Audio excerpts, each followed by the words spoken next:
Good morning friend, स्वागत है आपका हमारी इस नई वीडियो में। यहाँ पर आज हम पढ़ेंगे क्वांटम इफेक्ट। क्वांटम इफेक्ट क्या है? तो देखिए, चलिए शुरुआत करते हैं। क्वांटम इफेक्ट क्या है? तो quantum effect in 1921 professor A H quantum discovered that when a monochromatic beam.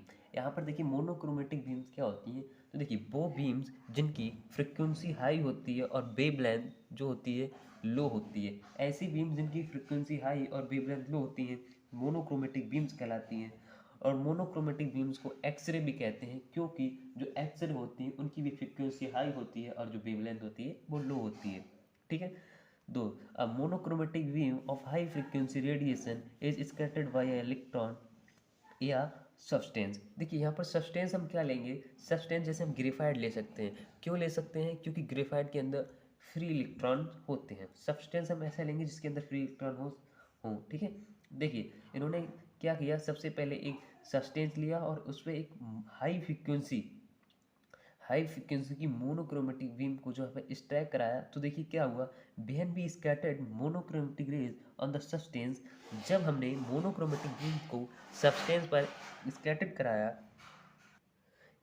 कराया तो क्या हुआ, we saw that the wavelength of scattering rays of the same, कि जहाँ पर जो कुछ वेवलेंथ थी, जो मतलब कुछ वेवलेंथ थी, मतलब कुछ किरणें थी, मतलब रेज थी, उनकी वेवलेंथ सेम थी, but the wavelength and frequency of some scattered rays were not same. लेकिन जो कुछ रेज थी उनकी फ्रीक्वेंसी और वेवलेंथ जो थी वो सेम नहीं थी। ठीक है। तो क्या किया, सबसे पहले इन्होंने एक फोटोन लिया, सब्सटेंस लिया, उसके ऊपर फोटोन को जो है इन्होंने स्कैटर्ड कराया। तो इन्होंने देखा स्कैटर्ड होने के बाद जो कुछ रेज हैं उनकी वेवलेंथ और फ्रीक्वेंसी सेम है, लेकिन जो कुछ वेवलेंथ हैं और फ्रीक्वेंसी, जो कुछ मतलब रेज हैं उनकी वेवलेंथ और फ्रीक्वेंसी जो है सेम नहीं है। देखिए अब क्या है, अब यहाँ पर लिखा है, यही लिखा हुआ है कि the radiation of unchanged wavelength is the scattered why scattered rays are called unmodified. देखिए बे रेज जो स्कैटर्ड प्रोसेस के बाद जिनकी जो है वेवलेंथ अनचेंज रही, उन्हें हम अनमोडिफाइड रेडिएशन कहते हैं। सॉरी, दिख नहीं रहा, अनमोडिफाइड रेडिएशन कहते हैं। देखिए the radiation of change wavelength in the scattering rays are called modify radiation. और बे रेज जिनकी स्कैटरिंग प्रोसेस के दौरान जो वेवलेंथ थी चेंज हो गई, उन्हें हम मॉडिफाई रेडिएशन कहते हैं। और यहाँ पर व्हाट इज क्वांटम इफेक्ट? तो देखिए क्वांटम इफेक्ट,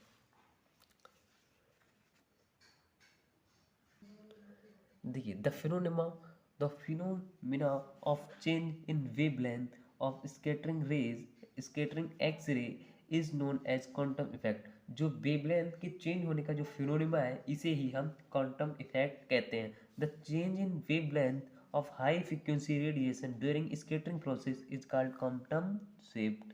कि जो स्कैटरिंग प्रोसेस के दौरान हाई फ्रीक्वेंसी की जो बीम्स थी उनमें जो चेंज हुआ था उसे ही हम क्वांटम शिफ्ट कहते हैं। और जो आज हम डेरिवेशन देखेंगे वो भी क्वांटम शिफ्ट का है।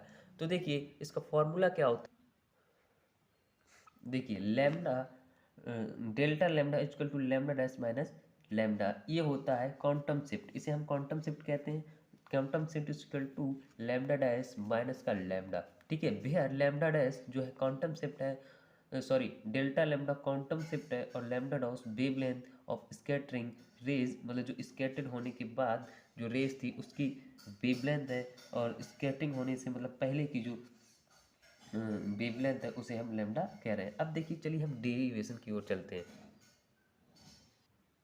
देखिए डेरिवेशन करने से पहले हमारे पास कुछ अजम्पशंस हैं, चलिए हम उन्हें देख लेते हैं जो हमारे पास ऑब्जेक्टिव क्वेश्चन में पूछ ली जाती हैं। ठीक है। The following assumption were made in explanation the quantum effect. देखिए तो पहली अजम्पशंस है, the quantum effect is the result of intersection of X ray photon and free electron of target. जिस ये क्या कह रहा है, ये मतलब एग्जाम्पल क्या कह रही है, ये कह रही है कि जो क्वांटम शिफ्ट है वो एक रिजल्ट है फोटोन और इलेक्ट्रॉन के टकराव का। ठीक है। तो सेकंड है हमारे पास the collision is relative and elastic. जो यहाँ पर कोलिजन हो रहा है वो इलास्टिक कोलिजन हो रहा है। ठीक है, इलास्टिक। ठीक है। The laws of conservation of energy and the law of conservation of momentum are applicable. यहाँ पर जो लॉ लग रहे हैं वो law of conservation of momentum और law of conservation of energy के जो है लॉ एप्लीकेबल हो रहे हैं। चलिए हम इसका चित्र देखते हैं, मतलब देखिए यहाँ पर हमने जो है इसका डायग्राम बना रखा है, ऐसे ही ठीक आपको बनाना है। यहाँ पर एक फोटोन है जो कि एक सस्टेन मतलब टारगेट पे जाकर टकरा रहा है और स्केटेड हो जा रहा है। तो यहाँ पर जो जो स्केटेड फोटोन जा रहा है वो थीटा एंगल एक्सिस के बीच थीटा एंगल बना रहा है और इसके साथ री इलेक्ट्रॉन है जो फाई एंगल बना रहा है। ठीक है, देखिए फोटोन को कोलिजन से पहले एनर्जी थी वो एच न्यू है। ठीक है, और जो मोमेंटम है वो उसका है एच न्यू अपॉन सी। और इलेक्ट्रॉन की जो एनर्जी है, अब आप कहेंगे कि सर इलेक्ट्रॉन तो यहाँ पर मूव नहीं कर रहा है तो इसकी एनर्जी जीरो होगी। नहीं, इलेक्ट्रॉन न्यूक्लियस के चारों ओर चक्कर लगाता है इसलिए उसके पास एनर्जी होती है। और यहाँ पर ये रैंडम मोशन कर रहा है, रैंडम मोशन कर रहा है, इसके पास energy M zero M not C square होगी। ठीक है, आप कहेंगे सर इसके पास एनर्जी है तो मोमेंटम भी होगा, लेकिन नहीं, इसके पास मोमेंटम नहीं होगा। ठीक है, तो इसका मोमेंटम हो जाएगा जीरो। और स्कैटरिंग प्रोसेस के बाद जो फोटोन की एनर्जी है वो हो गई, उसको हमने ई डैश पी से जो है डिनोट किया और क्या हो गई एच न्यू डैश। क्योंकि देखिए एच कांस्टेंट है, इसमें तो कोई परिवर्तन होगा नहीं, लेकिन जो न्यू है वो वेरिएबल है इसलिए ये न्यू डैश हो गया। और पी डैश क्या है, momentum of photon after collision h nu dash upon c. और यहाँ पर जो इसकी एनर्जी होगी, इलेक्ट्रॉन की एनर्जी होगी after collision E dash E equal to M C square, और जो फोटोन हो मोमेंटम होगा वो एम बी हो जाएगा। ठीक है, अब देखिए इन दोनों को तो हम सेम जोड़ सकते हैं लेकिन हम इन दोनों को नहीं जोड़ सकते, तो इसका एक्स एक्सिस के साथ जो वेक्टर फॉर्म आएगा अभी पी डैश कॉस थीटा और वाई एक्सिस के साथ पी डैश साइन थीटा। और इसका जो इलेक्ट्रॉन का आएगा वो पी डैश कॉस फाई और ये पी डैश साइन फाई। तो चलिए हम अपने जो है डेरिवेशन की ओर चलते हैं। कैसे करेंगे, सबसे पहले हमने अप्लाई कंजर्वेशन ऑफ मोमेंटम। हमने जो मोमेंटम का जो कंजर्वेशन है उसे हमने अप्लाई किया, तो वो क्या कहता है, momentum before collision equal to momentum after collision. तो देखिए हमने एक्स एक्स के अलॉन्ग देखा तो क्या था, P plus P dash equal to P dash cos theta plus P dash cos phi. ठीक है, हमने P की वैल्यूज देखी जो यहाँ पर रखी थी, हमने वही P की वैल्यू यहाँ पर पुट कर दी है। देखिए आफ्टर कोलिजन मतलब सॉरी बिफोर कोलिजन से पहले हमारे पास फोटोन की जो मोमेंटम था वो था एच न्यू अपॉन सी, तो हमने एच न्यू अपॉन सी लिख लिया। और जो इलेक्ट्रॉन का जो मोमेंटम था वो हमारे पास जीरो है इसलिए हम जीरो को जोड़ेंगे, कोई फर्क नहीं पड़ेगा, इसलिए हमने जीरो को जो है नहीं लिखा। Plus equal to P dash मतलब बी आफ्टर कोलिजन जो फोटोन का मोमेंटम था वो था हमारे पास h nu dash upon c cos theta, h nu dash upon cos theta. और पी डैश ई इलेक्ट्रॉन का जो मोमेंटम है आफ्टर कोलिजन वो है एम बी, तो यहाँ पर एम बी हो गया। ठीक है, देखिए यहाँ पर भी सी है यहाँ पर भी है, तो हमने पूरी जो इक्वेशन है उसको हमने सी से जो है मल्टीप्लाई कर दिया। सी से मल्टीप्लाई किया तो ये सी कट गया, ये भी सी कट गया और यहाँ पर सी मल्टीप्लाई में आ गया। ठीक है, तो H nu equal to H nu dash cos theta plus M C V cos phi. अब हमने क्या किया, यहाँ से M C V cos phi की जो है वैल्यू फाइंड कर ली, तो हमारे पास आई एच न्यू माइनस का H nu dash cos theta, इसे हमने मान लिया इक्वेशन नंबर 1। ठीक है, अब हम इसे अप्लाई करेंगे अलोंग बाई एक्सिस। देखिए बाई एक्सिस के अलोंग, देखिए बाई एक्सिस के अलोंग हमारे पास कोई भी मोमेंटम नहीं था, ना ही फोटोन का ना ही इलेक्ट्रॉन का, तो हमारे पास जो फोटोन का भी मोमेंटम है वो जीरो हो जाएगा। ये सॉरी फोटोन, हाँ यस, फोटोन का मोमेंटम है वो भी जीरो हो जाएगा, इलेक्ट्रॉन का मोमेंटम जीरो भी, लेकिन आफ्टर कोलिजन है इसलिए P dash sine theta plus sorry ये देखिए यहाँ पर एक दूसरे के ये विपरीत है, एक दूसरे के मतलब जो है अपोजिट है, इसलिए यहाँ पर माइनस का चिन्ह आएगा, minus P dash E sine phi.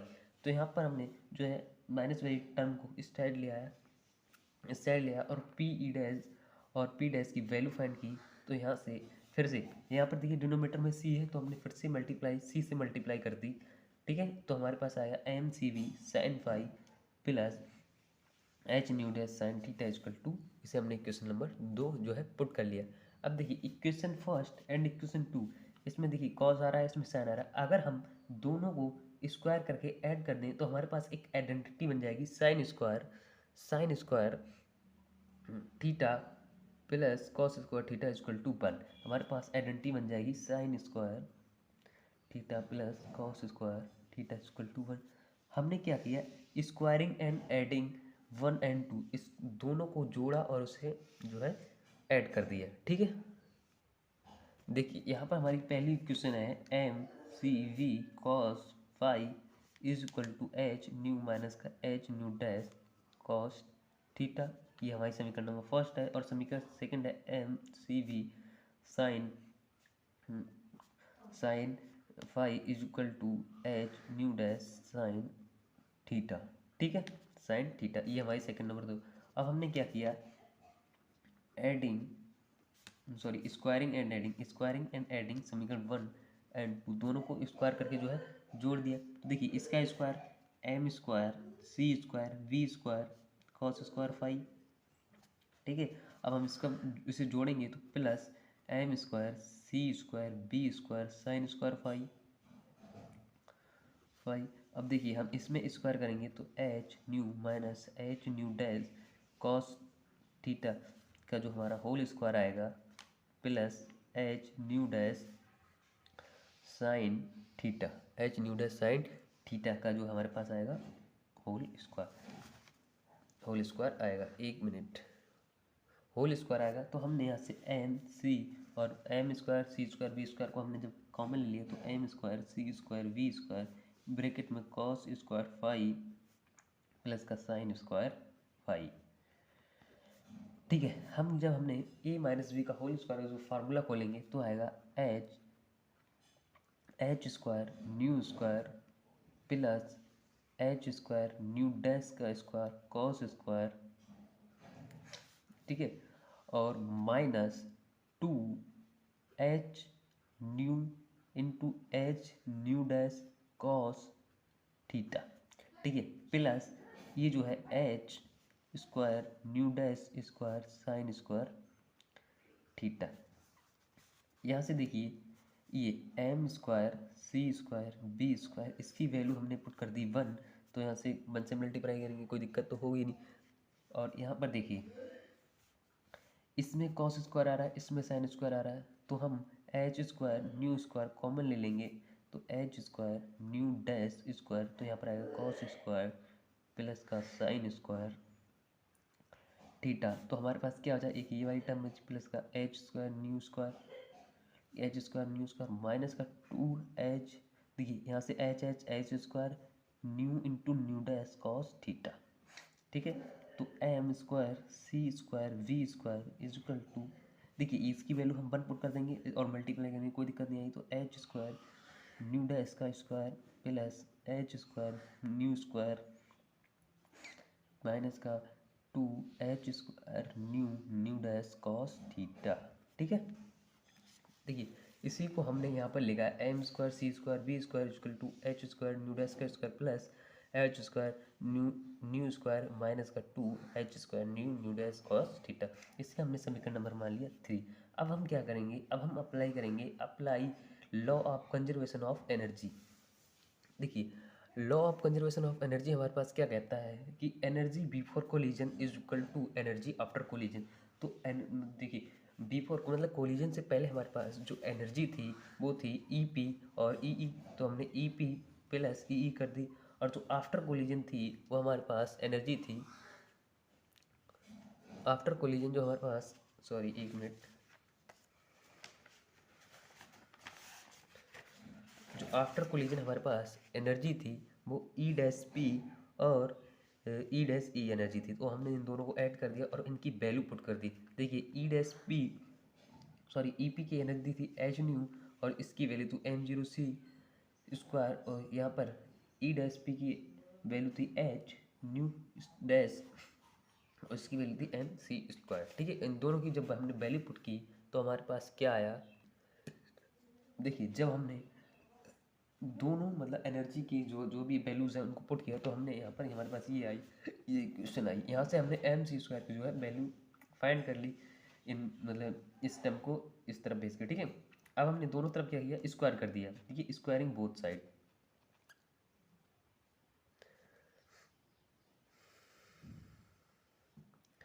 देखिए हमें स्क्वायरिंग करनी है दोनों तरफ, तो हमने इक्वेशन लिख ली है, हम स्क्वायरिंग करते हैं। देखिए m का स्क्वायर c की power 4 is equal to H nu minus का एच न्यू डैश का whole square H nu dash plus m not c का होल स्क्वायर। ठीक है, अब हम फॉर्मूला जो है ओपन करेंगे, A square plus B square. यहाँ से देखिए ये तो हमारे पास सेम चलेगा।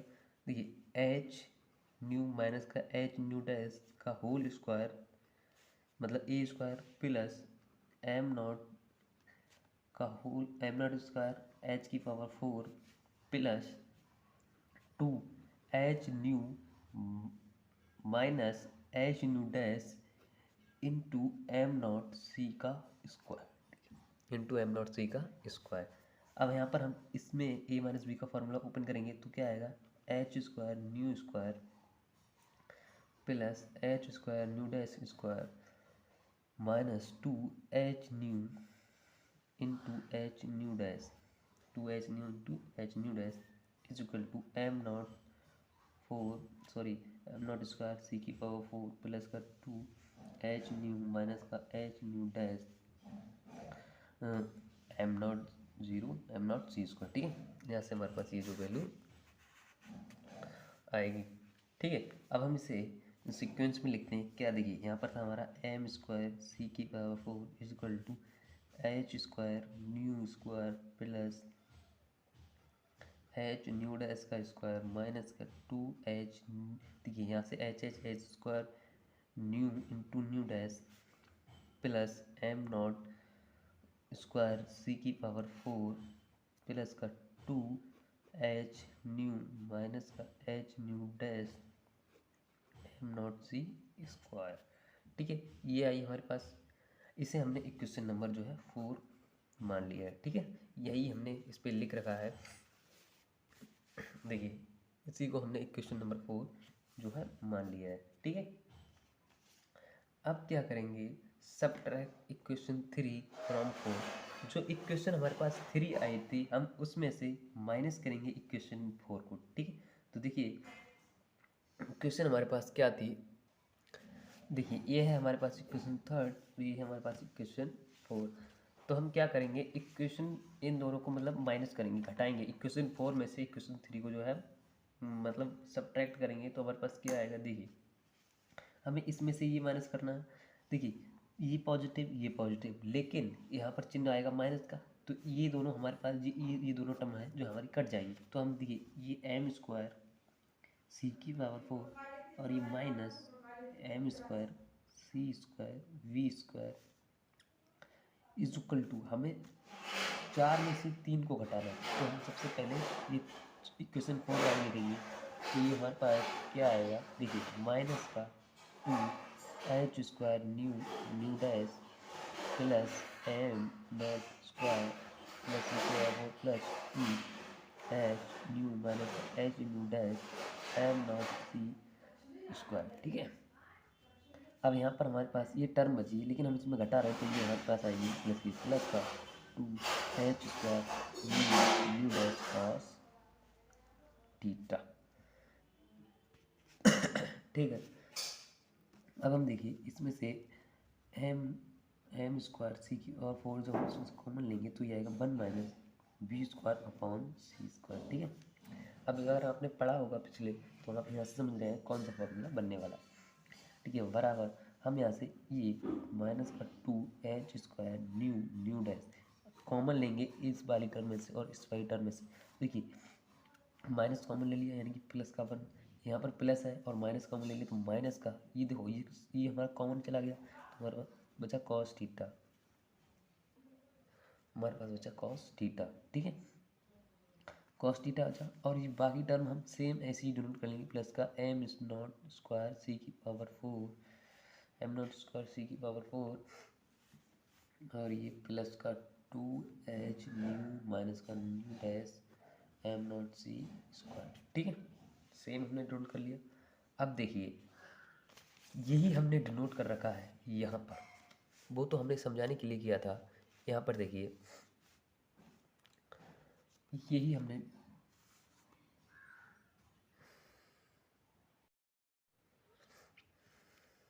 देखिए इसे ही हमने यहाँ पर लिख रखा है, ठीक है। इसे हम इक्वेशन नहीं मानते हैं। और देखिए according to theory of relativity, जो रिलेटिविटी की थ्योरी है वो क्या कहती है, m equal to M not upon 1 - b² upon c²। यहाँ से अगर हम दोनों तरफ स्क्वायर कर दें तो हमारे पास m स्क्वायर, और हम इसे इस तरह मल्टीप्लाई कर दें तो 1 - b² c² equal to M not square. और हम ये वाली वैल्यू m स्क्वायर 1 - b², इसकी वैल्यू अगर हम यहाँ पर पुट कर दें तो यह आएगा m नॉट स्क्वायर c⁴। और ये टोटल हम ऐसे ही डिनोट कर लें तो हमारी ये वाली टर्म से हमारी ये वाली टर्म कट जाएगी, ठीक है। ये वाली टर्म से ये वाली टर्म कट जाएगी, तो हमारे पास क्या आएगा, देखिए ये माइनस वाली टर्म है, हम इसे इस तरफ ले आए तो 2h² nu dash bracket 1 - cos theta equal to, ये वाली टर्म बचेगी 2h। देखिए हम लिख के बताते हैं आपको।